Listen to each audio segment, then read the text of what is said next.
Hello and welcome to Citizens Forum. This is being filmed on Tuesday, October the 6th in the Memorial Arena in Victoria, BC. I'd like to start by thanking the volunteer crew and the Shaw staff that makes this program happen every week. The first part of Citizens Forum is always the Walt and Jack show, so we'll start off. I want to talk a little bit about the election.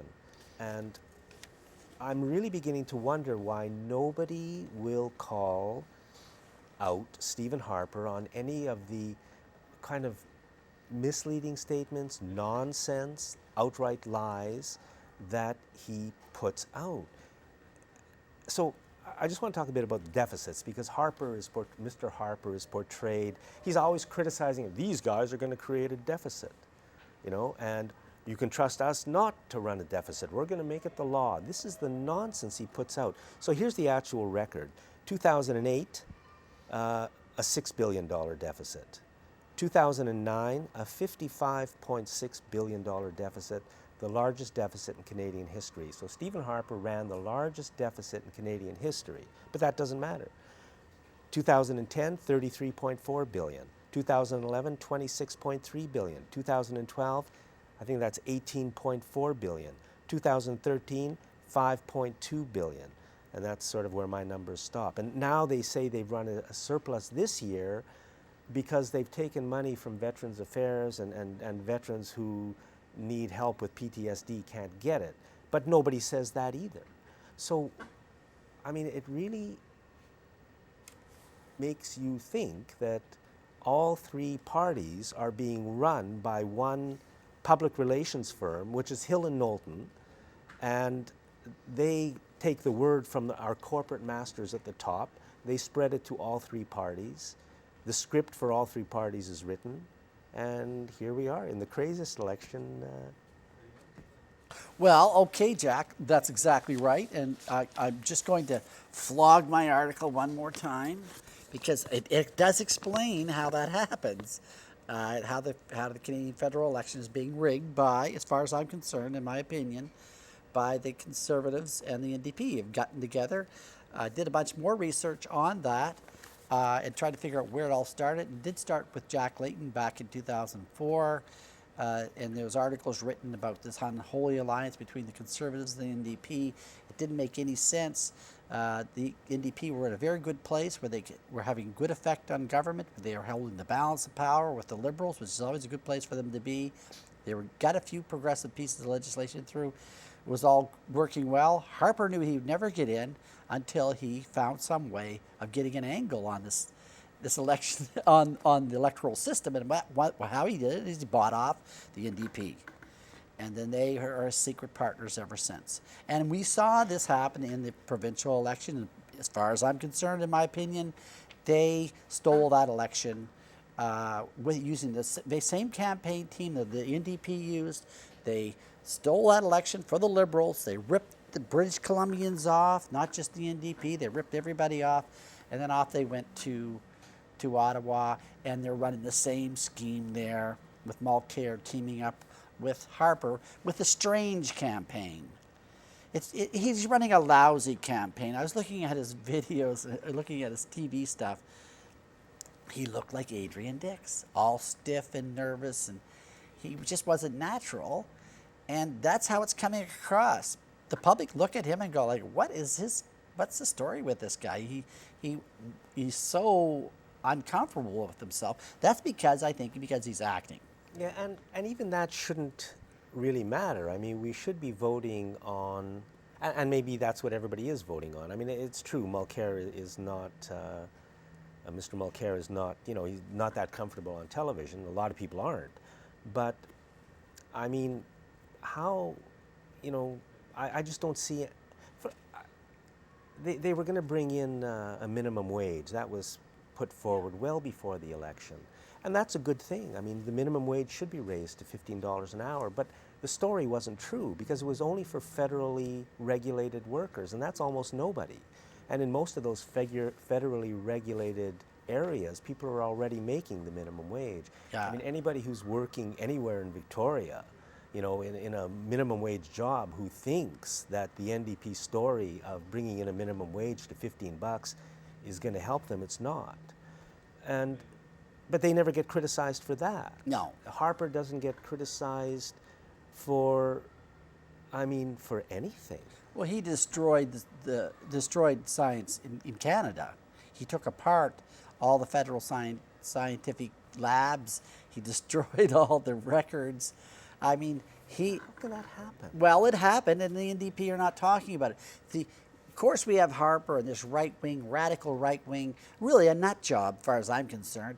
Anybody that votes for Harper, as far as I'm concerned, really, there's some problems with either they're not getting the right information. That's what it is. They're not getting the right information. But I believed in the past what I was told in the newspaper, Yeah. on radio, and in television. Now I see that it's kind of all a lie. But I believed it in the past. And I think people believe, for example, that Stephen Harper is if they don't like drugs, illegal drug use, Yeah. they think Harper's their guy, when in fact, Harper is the drug gang's best friend. Yeah. Because he makes it so illegal. There are shootings in Surrey every couple of days, it seems, for the past few months. Well, that's because not only the poverty that Mr. Harper's government has created, but also the fact that they won't allow marijuana and other drugs to be legalized, which creates the drug gangs. Yeah. But people see it a different way. Now, might I just hold something else up? Please do. This is an article. This is a press release from the Green Party of Canada. And could you just read that first line, Jack? Stephen Harper and Thomas Mulcair refused to join the English language debate.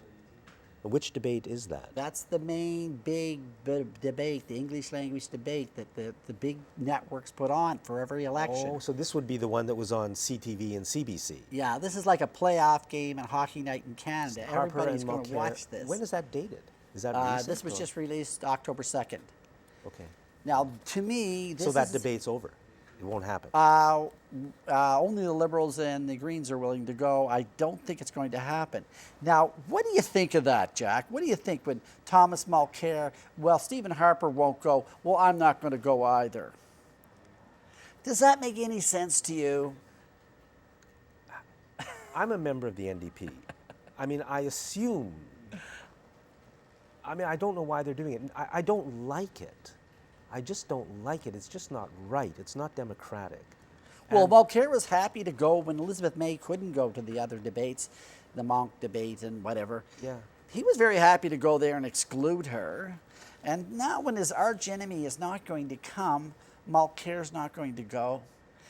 Something's really fishy there, Jack. We just have to use our common sense here. No matter how the NDP want to spin this around, look, this fits perfectly into my analysis of how the NDP and the Conservatives are secret partners in a political game. They're rip off the Canadian public. But aren't the Liberals in there as well? Well, the Liberals are sort of like the third line on the team. They're in there, but they're not the major players. The major players are the NDP and the Conservatives here. Of course, Hill So and who do you Knowlton. think is going to win the election? Well, that's Or is another that whole yet to story. be seen? I'm going to jam another one in, Jack, while we're talking, okay? Because it all fits together. And this is the article that you were talking about. Murray Rankin versus Canada. So this is based on an article in Focus magazine, and it has to do, kind of in a way with the TPP that was just signed yesterday. Canada was sued under NAFTA regulations by an American mining company, who's Bilcon, I think. Yeah. Because the government of Canada rejected a proposal that was so bad that it just could not allow it to go ahead. So we were sued for $300 million, and NDP candidate here in Victoria, Murray Rankin, wrote a 78-page report for the American mining company, helping support their idea that they should be able to sue the people of Canada because we blocked a mining operation of theirs that was an environmental disaster. And Murray Rankin testified in their behalf at a hearing and wrote the 78-page report. Okay, in any other universe, that would be it for Murray Rankin, wouldn't it? That would be a... Yeah, that would be it for Murray Rankin. That story would have broke a year ago or whenever it occurred, and Murray Rankin would have been just shamed out of office or something for going and supporting a company that was attacking Canadian environmental laws, that were attacking us.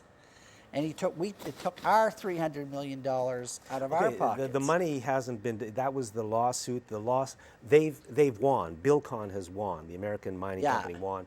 The actual amount of the penalty that we have to pay will be decided next year. I don't want to overstate my case. But why is it being kept secret? That's This what is I don't it, get. Jack. Except for Focus Magazine, the corporate media won't report it. Now, Murray Rankin is this great environmental lawyer, has this great international reputation. He's so well respected. But it's sort of business as usual. What they hired him, he wrote a report. Now, the thing is, he was running for office while he was writing this report. He signed this report after he was a member of Parliament. So I'm not saying, look, in politics, Jack, you got to have somebody on your team or they're not on your team. Well, Murray Rankin was pretending to be on our team when he was batting for the other guys. I know that's all that's happening here. Now, this is so vitally I'll say important. maybe there is some kind of, maybe it all makes sense in the world of lawyers, but to me, I mean, people at least have the right to know. I mean, people think of Murray Rankin as, somebody who's fought for the environment. That's his reputation. This, puts something on the other side that can't be ignored, and it's not being discussed. What can I say? I mean, you can have different people can have different views of the world and different morals and ethics and all that. And then they're saying one thing and then doing something else. That's all I'm saying. You can have whatever values you want in the world and in your business, whatever business you work on and work in, but don't pretend to be an environmentalist. The NDP billing Murray Rankin as an environmentalist. He just helped this company make a devastating blow to our environmental laws. And if you read the article in Focus, you're going to find that this is not just a minor victory. This could be so destructive for the country to be able to defend themselves against these attacks. Yeah, you're right. The decision that was made was called precedent setting. By some very serious people. So this is a major decision, a NAFTA attack. It's the ability of the corporation to sue our country because we wouldn't let them do something that they wanted to do. And that's what's coming in with the TPP, except even more. And oh my God, the TPP is going to be so wonderful. It's going to be great. Yeah, really, we're not hearing the truth about that either. Yeah. I mean, we keep signing these free trade deals and the country keeps going down the drain. Could there be some connection between those things? Yeah, I mean, you were pointing out about the budgetary things, and of course they were saying we were rescuing the economy when you were reading out the numbers of the Harper deficits. Where was that money going, Jack? They were paying off their friends, paying off the corporations. They didn't change the tax structure. Corporate taxation in Canada is a joke. It's half of what it is in the United States of America. What's that all about, Jack?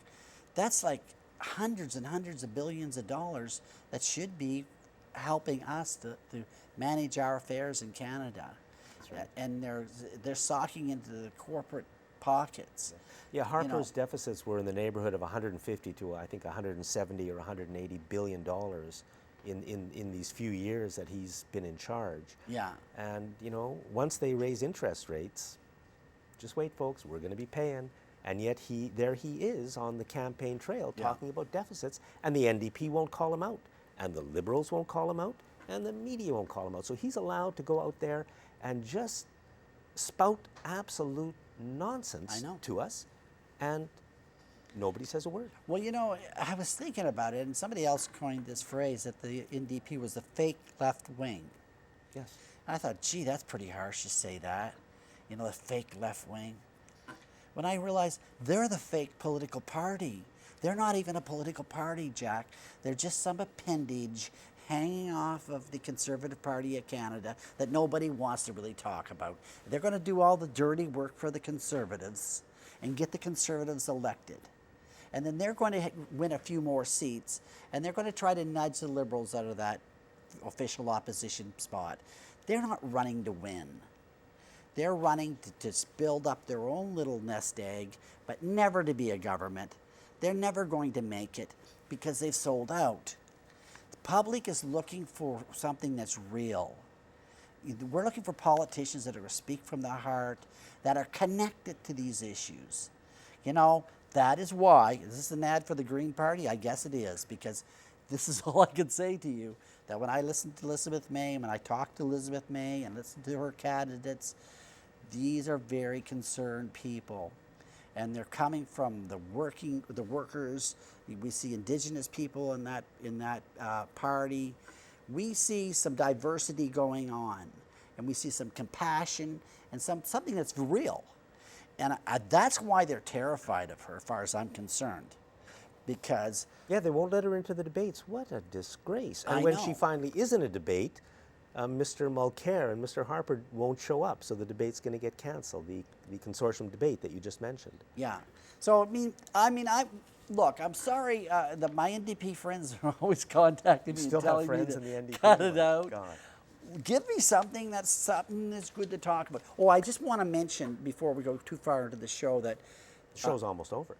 but I'm going to tell you this anyway, Okay. because we're going to be talking to Mazin Al Nahawi about what happened to him when he went to a candidates meeting last week, Right. where the Dogwood Initiative and the BC Sustainable Energy Association tried to keep him and his party from attending the meeting, as well as not allowing their registered candidate to take part in the meeting. And again, it looks like a suppression of democratic process. It's vital that we all find out about this, and we're going to be talking about this further on. Yeah. You know, another guest on the program this week, Yves Engler, he wrote this book, Canada in Africa, and he basically says that Mr. Harper's role in Libya is essentially a war crime, Yeah. and played a major role in the creation of ISIS, because when Libya was devastated and turned into a failed state, ISIS kind of came out of it, which was the plan. And yet Mr. Harper is allowed to be on television always making us afraid of ISIS. We have to worry about ISIS, we have to bomb ISIS, we have to do this and we have to do that. But he helped create ISIS. And the story you pointed out over the last few months of Mr. Harper's role in the smuggling of teenage girls from Britain into Syria to join ISIS, that can't, and yet here we are in the middle of an election and nobody will say it. The other party, why won't the other party say it? Well, I said, That's the we're in this question. unreal place. I think most of the public are picking up on it. Anybody's paying any attention. This is so fake. The whole process is so fake. And the public is desperately seeking solutions, real solutions. And all they're offering up is some script written by a public relations firm. Probably it's happened in the past, and other elections have been that way. But this one here just has such a powerful smack of that. Well, I believed all the lies for a good chunk of my life, and I know a lot of people still do. I don't fault them in any way for believing, because it's a very effective propaganda campaign. But there's, we're in more trouble than we think. That's my fear. Yeah, look, should we wrap up with something maybe a little better? Got about 30 seconds? Good news. Okay. We want, if you Google Take Back Your Power, this is a group that's been fighting smart meters worldwide, and there's a great video on here showing what they do in Latin America when they don't like smart meters. They rip them all out and they throw them in a great big pile and insist not to use them. So this is something we should be having happening here in Canada. But please go to this website. There's a video. It's really quite interesting. Take Back Your Power? Take Back Your Power, and I'm sure the staff is going to get you a website going. Okay. And we're out of time. Thank you, Walter. No problem. Yeah. Thanks for watching this segment of Citizens Forum. Hello and welcome to Citizens Forum. This is being filmed on Tuesday, October the 6th. Our guest in this segment is Yves Engler. Yves is the author of a book called Canada in Africa. He's a Canadian author and activist, and we're going to be talking about Canada's role in Africa and probably saying a lot of things that you're never going to see on television, read in the newspapers, or hear on the radio. So Yves, thank you very much. And we're going to start by talking about Libya, which is currently, I believe, called a failed state. It's a disaster area, and Canada's role. Yeah, and the Harper government in 2011 had a Canadian general lead the NATO bombing campaign. There were Canadian fighter jets, 7 Canadian fighter jets that participated in the campaign, and Canadian naval vessels participated. And Canada's role in bombing in the war in Libya has contributed to a lot of the instability we see today, where the rise of Islamic State within Libya, jumping off point for refugees into Europe, destabilization not just of Libya but of much of the region, and Canada's war in Libya was in complete violation of international law. United Nations Security Council Resolution 1970-1973 precluded foreign forces from being on the ground in Libya. A number of media reports talked about how Canadian special forces were on the ground in Libya. A Canadian Waterloo-based drone company provided drones to the rebels in Libya, with a former Canadian military man that trained the rebels in the use of the drones.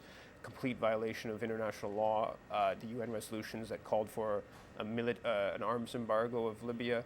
Canadian privately held security company Garda World was operating on the ground, supporting the rebels, again in contravention of the UN Security Council resolution, which explicitly talked about no foreign mercenaries in the country. So for his role in Libya alone, Stephen Harper should be brought to tribunal, should be be in the dock and face courts. You mean as a war criminal? As a war criminal, violation of international law, but also it's a war that has led to significant destabilization of the area. Thousands, tens of thousands of people probably have died. There was a report about a week ago talked about more than half of Libyans have been directly impacted by violence over the past few years since the NATO war, and yet in this election campaign, try to find a comment by any of the major leaders about what happened in Libya, the foreign policy debate that happened a couple of weeks ago. As I understand, no mention of Canada's role in Libya, no mention of Canada's role in destabilizing that country, and the significant human toll it's had on Libyans and people in the region. So this is the truth of what, not Canadians, because we didn't even know about it, but the war criminals who run this country, the corporations and their politician puppets, and they don't even tell us about it. There's nothing in the media about this. And you're right, we're in the middle of an election. The other parties won't talk about it. I mean, personally, I believe the other parties are also corporate controlled, if I can say that, and the media won't talk about it. I mean, Stephen Harper, I mean, that's a serious allegation that you're saying, that you could consider Stephen Harper to be a war criminal for what he's done. Yeah, and yet here we are in the middle of an election and nobody will mention that fact. It scares me. I mean, what they've done, because what they've done in Libya, they'll happily do in Canada when our time comes, whoever they are. Yeah, I mean, the media's unwillingness to discuss the illegality of the war in Libya is a profound omission, and it's a sign of incredible bias. And yeah, certainly the media just excludes what's not, what wasn't serving Western geostrategic interests. So, for instance, during the Libya campaign, the African Union put forward a whole series of different peace proposals to deal with the conflict between the rebels and the Gaddafi regime, to the point where there was heads of state from African countries in the midst of the conflict that traveled to Libya to try to negotiate a peaceful solution. That was just ignored by Washington, by Ottawa, by London, and it was ignored so much that it didn't even appear in our newspapers. So the fact that the African Union was boycotting conferences that were being organized in London around Libya because they were so angry with their exclusion from, their peace proposals being excluded. It wasn't, part of the discussion. So the media on foreign policy, the media very much follows the state line, and almost all commentators are subservient to state and corporate power on foreign policy.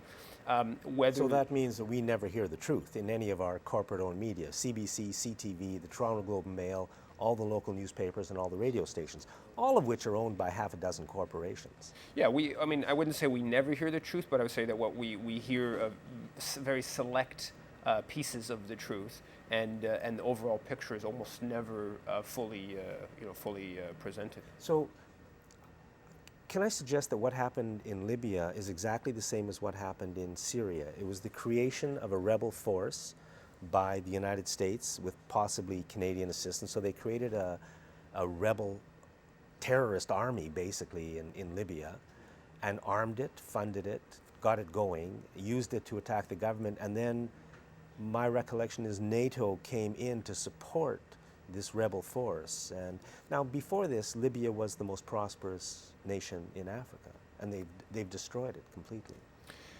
There's no doubt that they've destroyed it completely. I wouldn't say that there were legitimate grievances against Gaddafi, right? So there was no doubt that the NATO forces armed the rebels in contravention of international law. There's no doubt that they, provided military cover, Canadian Special Forces, Canadian fighter jets bombing in support of the rebels. Now this is against international law. It's against their own Security Council resolutions. There's no doubt about it. They are the ones. This is Canada. This is Canada. They're the Canada. The U.S. is the ones who. And this has led to the picture where all the media pretended to cry so much about the child found dead on the beach a few weeks ago, the Syrian child, but when we were causing it, the media was completely silent. That's their complicity. And then to pretend to cry when the results happen that they helped cause, it just shows where our country is at in the year 2015. Yeah, they, as part of their destabilization of Gaddafi, they made put a bunch of attention on the supposed human rights violations taking place in the east of the country at the start of the conflict. And we've now have very in-depth reports from Amnesty International showing that those are complete exaggerations. There was violence, there were people that were killed, but the accusations of significant slaughter was just basically totally manufactured. But no, the basic rule is that when it's our enemies that are responsible for human rights violations, you get lots of media attention. When it's us, when it's the human rights violations that we're responsible for, the media basically ignores them or suppresses any sort of significant moral outrage around them. In the case of Libya and many other cases, fit that pattern. And here we are, as you said, in the middle of an election. And this is like an election with very little truth ever being spoken anywhere about what's going on. You wanted to talk a little bit about mining, Canada's role in Africa that way. Yeah, the Harper government's basically made Canadian foreign policy in most African countries synonymous with the mining interests, mining companies. Canada is the mining superpower across the continent. There's 30 billion plus in Canadian mining investment. Canadian companies dominate mining in almost every African country outside of South Africa. And the Harper government has aggressively backed Canadian mining companies, him personally lobbying on behalf of controversial Canadian mining companies. In case of Barrick Gold, when he was there in 2007, a company that had just said it was going to lay off 1,000 striking miners.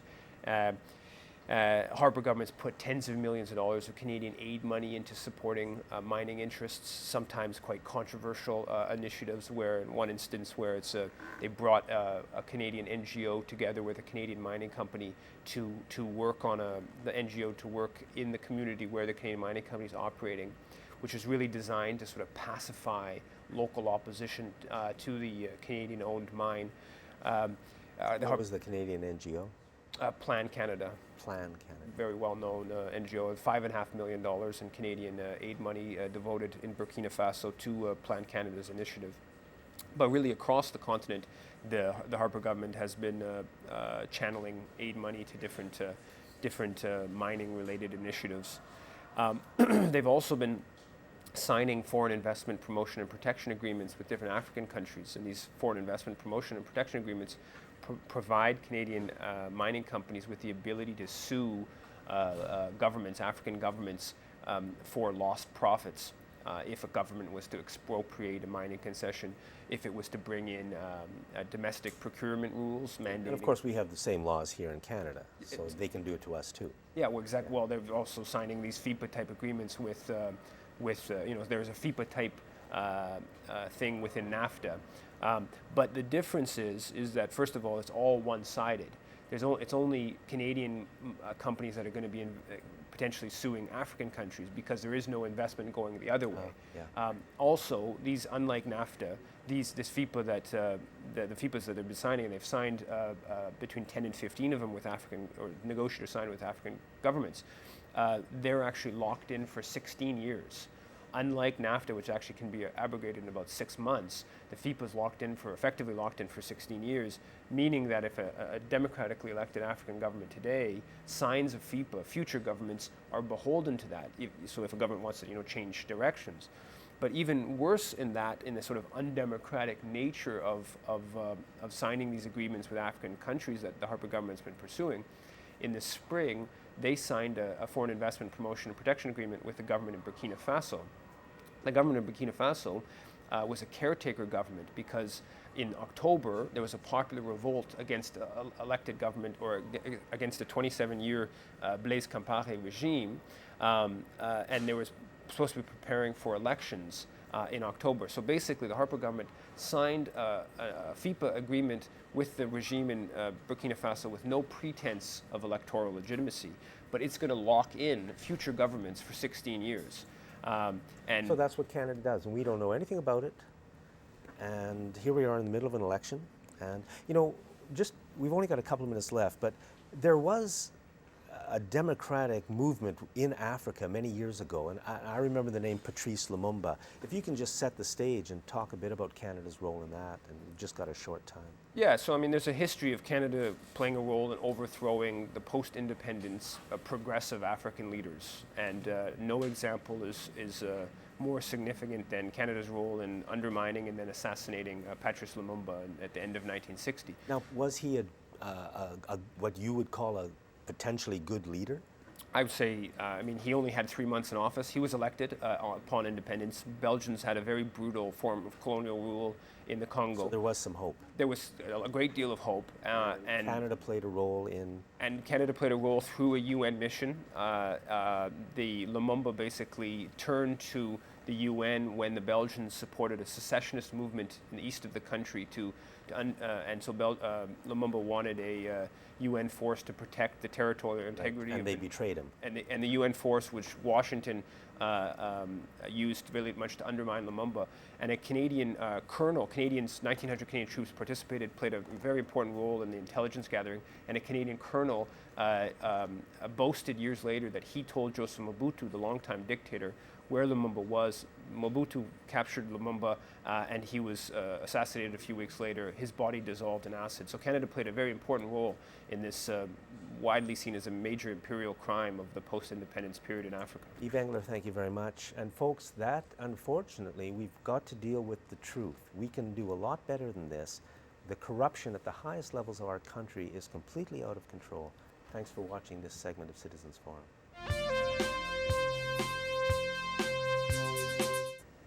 Welcome back. Our guest in this segment is Saanich Councillor and CRD Director Vic Derman. Vic, can I introduce you by saying, I think in this whole sewage treatment thing, which is extended over 7 or 8 years now, to me you are one of the smallish, unfortunately, group that has really tried, I think from the beginning, to have what I would consider just a fair and honest and open and democratic process. So thank you very much for that. Well, thank you, Jack. I'm not entirely going to say it's my pleasure. So, It's but been here a we lot are, of years. but- years down the road, and I'm getting very nervous again Yeah, about that exactly what was blocked by Esquimalt a short while ago is coming back, and it's going to get past us while we aren't looking this time. Yeah, well, let me talk about a little bit about the process first and where I think we've gone wrong. I really don't think that there's people that have set out to sabotage things or do the wrong thing or anything of that nature. At least I hope not. But I think the processes we've structured have been less than adequate. And really what you want to start any project, and especially any major project, is by establishing the most important goals that you want to accomplish. Then you look and say, okay, we're going to do this. What are we really trying to accomplish with this? And in the case of ours, we have to meet certain federal regulations, but we should be going way by that. We should be, maximizing resource recovery. We should be maximizing or optimizing response to climate change. We should be making sure that we are getting the best environmental gain overall we can. We should make sure that citizens get value for money, that we accomplish that gain while at the lowest possible cost to them. All these things should be accomplished. And then the next question you should be asking is, what's the process that can get us to those goals best? And that's where I think we've broken down. We established goals, and then we went off in a planning process that was only marginally related to the goals in prior times. And of course it failed, because it really wasn't the best answer to what we were trying to do at all. I hope we're a little bit more inclined that way this time around. Okay. Now, I think I heard this on the radio, but I know you also, I've talked to you about it. Way back when this first got started, you wanted the original bidding process to be open, honest, and as wide as possible with new ideas. And somehow that didn't happen because there was one plan that got blocked from ever coming in, and I think it was the plan that would have been a step towards where we all want to go. Well, I'm not sure anything has been blocked to get in, but I'm not sure also that the process we've been using has been the most expedient one. There were a couple of reasons for that. One, last time around, a very big issue was the site selection. And, they selected McLaughlin, there were problems there. In the end, the whole thing folded up because McLaughlin became unavailable. But there was also a huge amount of opposition to it because it wasn't the best project. And there was that too. Now, that's carried over to this time on the site one. And so the committee that I'm on, the East Side Committee and the Core Area Committee, decided that they were, East Side Committee in particular, that they would follow a process of selecting or identifying sites first of all. And then they would go from there. And the other thing that was involved was in terms of some of the federal funding from partnerships, from 3P Canada, was subject to a rather tight timeline. So there was in the sense of, some people had a sense of, we really need to get this done quickly. And those two things I've combined, I think, to possibly put us in a position where we might not do the best that we possibly do, which would be really unfortunate.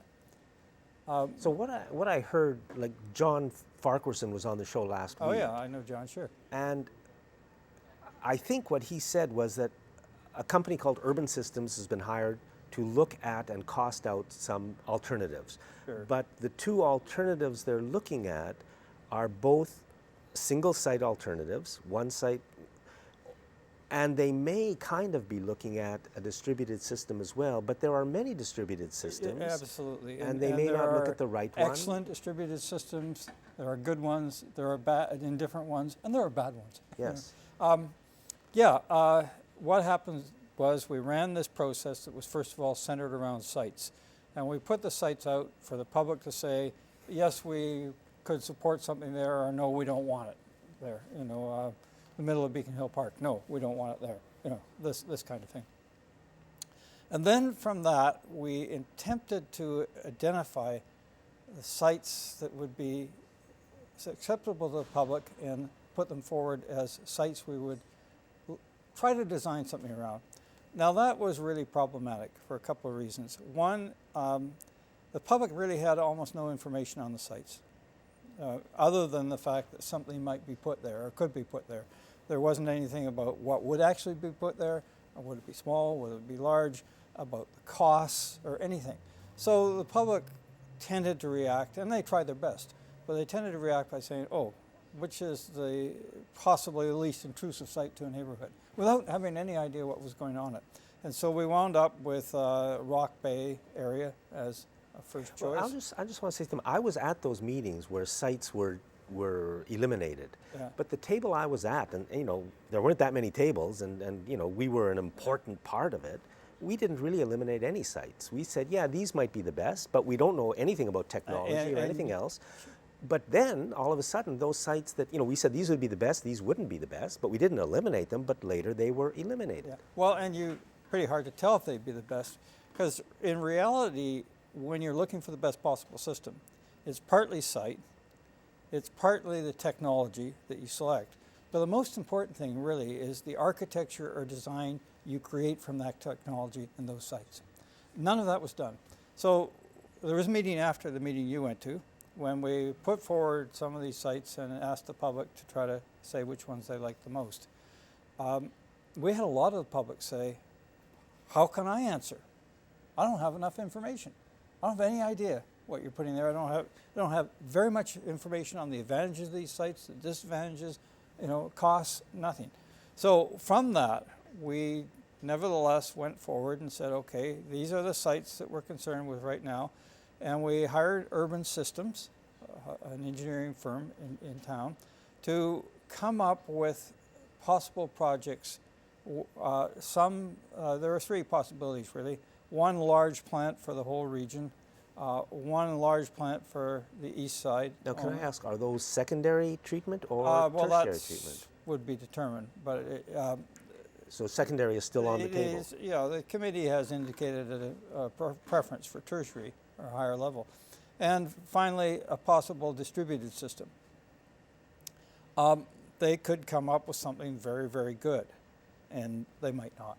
The problem is you really need to, once you've got your goals, you need to be able to say, let's go out to the private sector really broadly and find out who's got the best answer to these goals. Yeah, what's on the market? Yeah. What we can buy? Now, having only one firm doesn't give you any kind of surety, necessarily confidence. I think they're a good firm. That's what scares They're me. a good firm. So, what has happened since then? We had a meeting last Friday of the Core Area Committee, and we have developed a project charter, which is supposed to govern what we are trying to do in the project. And in that project charter, quite importantly, are the goals that we have decided upon. I was heartened by what came out of the meeting, because what I heard was the representative for Urban Systems, a really good young engineer, I think, saying this will be goal-driven. What we are developing may simply be a sample of what could happen, and we are still open to finding out the best way to accomplish our goals. Okay, now I heard on the radio a couple of days ago that final decisions are going to be made in mid-January, which is only 2 months away. And that's possible. 3 months away. That's a goal that was agreed to by the committee. A number of members of the committee, including myself, said this is going to be an unbelievably tight timeline. Got the holiday season in there, That's and right. so forth. And I don't know. Maybe we'll make that. Maybe it will slide. But the important thing is this needs to be goal-driven. We have a technical. Well, the more important thing is we have to get what we want. Oh, absolutely. It sounds like what they're looking at isn't necessarily, people want a tertiary system and they're not even maybe looking at that. Hopefully, and this is where I have some cautious optimism. We have a technical oversight panel, and we charged them as part of what they did to advise us as to how we could best canvass the private sector broadly to reach our goals. I put that proposition forward, and the committee agreed to it. Okay. Now, for example, they're going to hold a day on October 23rd where they invite firms from the private sector to come in and present their solution as the best possibility. Little bit of an awkward process in the end, a bit of kind of skirting around. I would have rather we had established the goals and then go out to the private sector broadly right away to start with, and say, Yes. what's your best answer? Couldn't quite convince the committee to do that, unfortunately, in my mind. So maybe this is a workaround to get to the same place. I hope so. I hope so. Now, I'm going to spend all my time monitoring this and trying to push the idea that, we absolutely have to make sure that we have allowed the opportunity for the best and brightest solutions to our goals to actually get in the door Yes. and be considered. Yes. We'll see. There may be an opportunity, and I hope there is, and I hope it happens.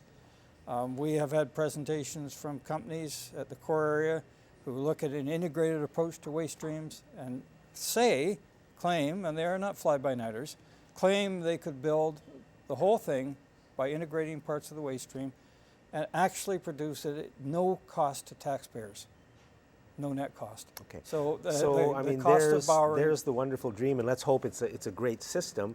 We're out of time. Thank you very much, Vic. Pleasure, Jack. Pleasure. And folks, I think it's very important that everybody keeps an eye on this because we're still, I think, in great danger. Thanks for watching this segment of Citizens Forum. Okay, so welcome back to the final segment of Citizens Forum. In this segment, we're going to be talking to Mazin Al Nahawi.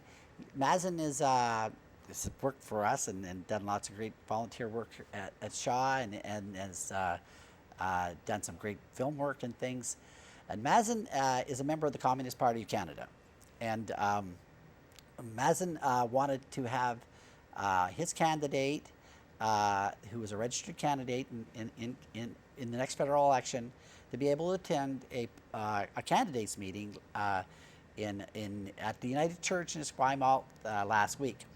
So the candidates meeting, I want to call it an all candidates meeting, but it's not an all candidates meeting, was being hosted by the Dogwood Initiative and the BC Sustainable Energy Association. So I just want to set this up, Mazin. I'm just going to give a little bit more background where you had asked to attend the meeting and have your candidate sit at the table with the other candidates.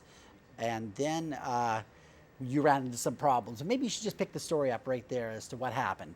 Okay. Actually, the story it's two parts. The first part about their exclusion to our candidate. And that it's different from what happened last week, which was mainly blocking member of the community and the supporter of the communist candidate Tyson Strandland from not even to participate in debate, also to attend with other people, other member of community in a public debate. So that here another dangerous action by a group called themselves Democratic Group. Okay, so ironically, one of the group which is part of Dogwood Initiative called themselves Let BC Vote, it's not allowing member of the community to attend public debate in election time. So what happened here basically was they weren't that interested in having you come to the meeting, although they never told you not to come. And then when you came with your group and you had your candidate with you, they barred you from going into the meeting. Mm-hmm. Actually, and as we'll see, and as we're going to put up on YouTube, there's some film up there showing how the incident unfolded, where they held back your group and allowed others to go into the meeting. And I think that's what you're talking about. It wasn't only disallowing your candidate, but also not allow members of the public from attending a public meeting. Exactly, and it's the issue. It's they're having when they call us to train. They usually call people to donate money to train their volunteers, and unfortunately, their volunteers in that scene, they were doing what I could call the gatekeeper's role.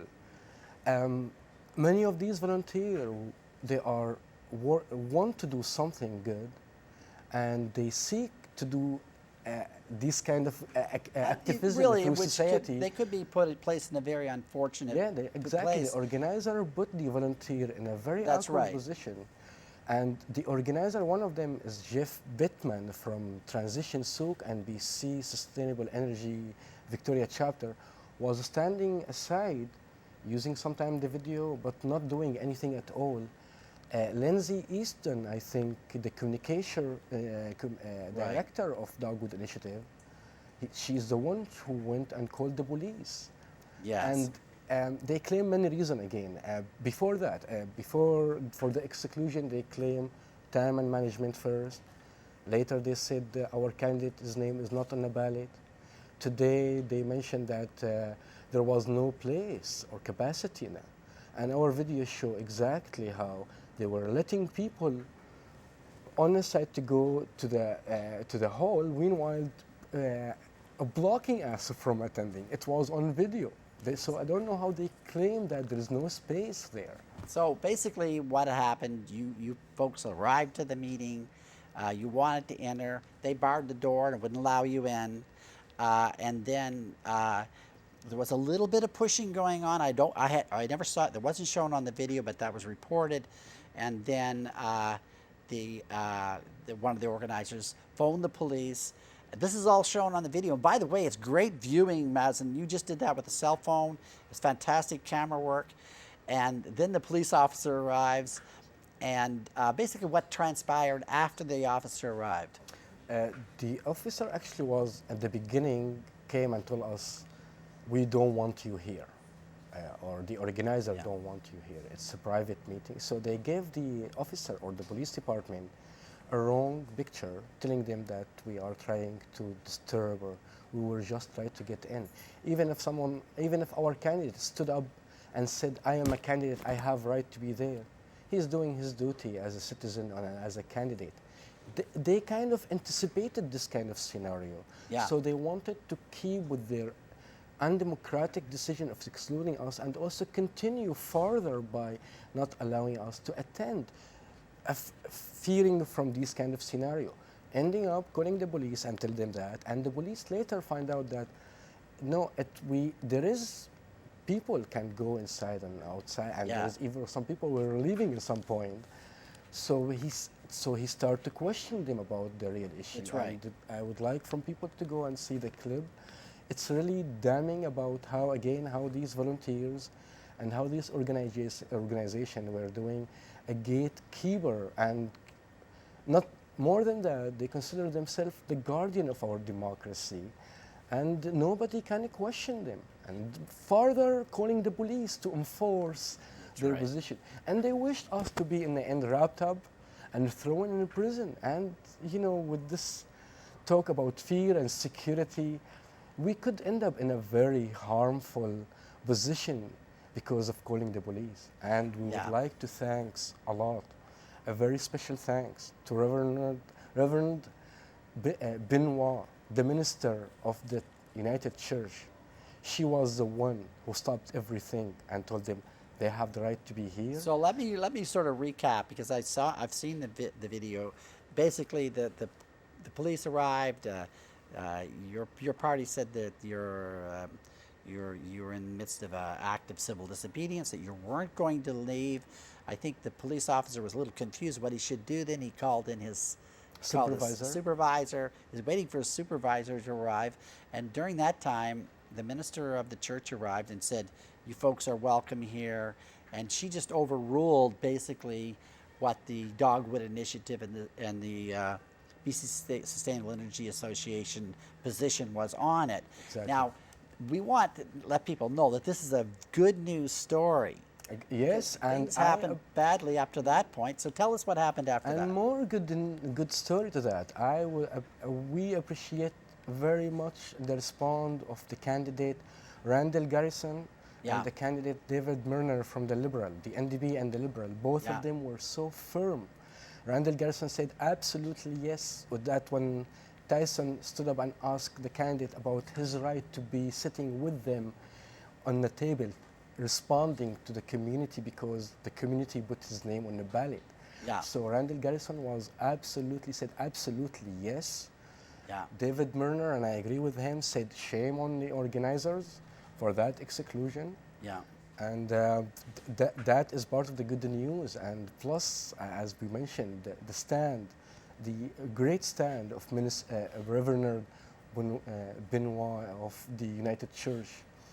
Well, you know, that's the good thing, is that you did get into the meeting, and when your candidate asked, what was your candidate's name? That's Tyson Strandland. Tyson He's Strandland, and he's running in the which with the riding of Squimalt, Sanish, and Soup Okay. riding. And by the way, I would like just to read some of our platform, because this is an important thing. I wonder why they are blocking us from that. So Okay, to so give people. just kind of give us a So this is here our People Voice magazine.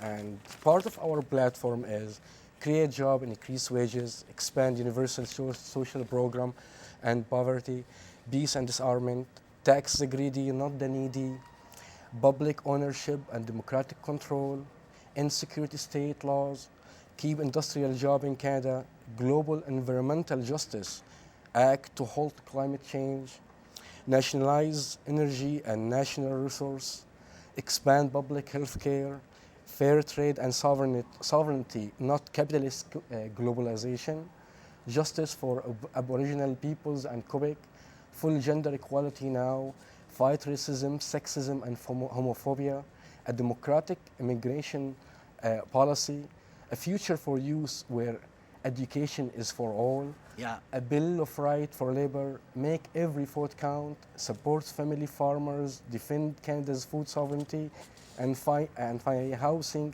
is a basic human right. Some of these issues relate to environment, and for a group like PC, Sustainable Energy, and Dogwood Initiative, Yeah. we want to care about environment, not allowing these views. And another incident, they did not allow the I'm just going to ask you though, firstly, Mazin, can you get this publication online? It is online. Okay. It's the People's Voice, and people can go to the Communist Party of Canada Yeah. to see their Okay. platform. But another party were excluded from similar debate about environment, the Animal Alliance Party. And his point was 75% from greenhouse, it's from the meat industry. Yeah. So now, but they did not mention anything about that. So my question is Yeah. to NGO who work for environment, when they talk only about certain story, ignoring LNG, for example, Yeah. meat industry. So are they really about environmental issue? Well, that's one question, but the common sense question is, after hearing what your platform is, what ideas in that platform that they find so threatening or so repugnant that the mainstream Canadians may not want to hear these points. This is, to me, the most troubling aspect of it, that this platform seems very reasonable, very peaceful, protecting the environment, protecting human rites, protecting... Bring people back to power. We own everything. We decide for everything. You know, like, I think the Communist Party of Canada has a history of being registered in Canada for almost 100 years. 1922. So this is a kind of a thing that I think we should all be concerned about when third-party registered organizations get involved in the electoral process. And the BC Sustainable Energy Foundation and the Dogwood Initiative should be shamed for this action, in my view.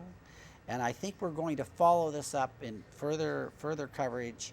And so I guess we're going to have to wrap this up for today.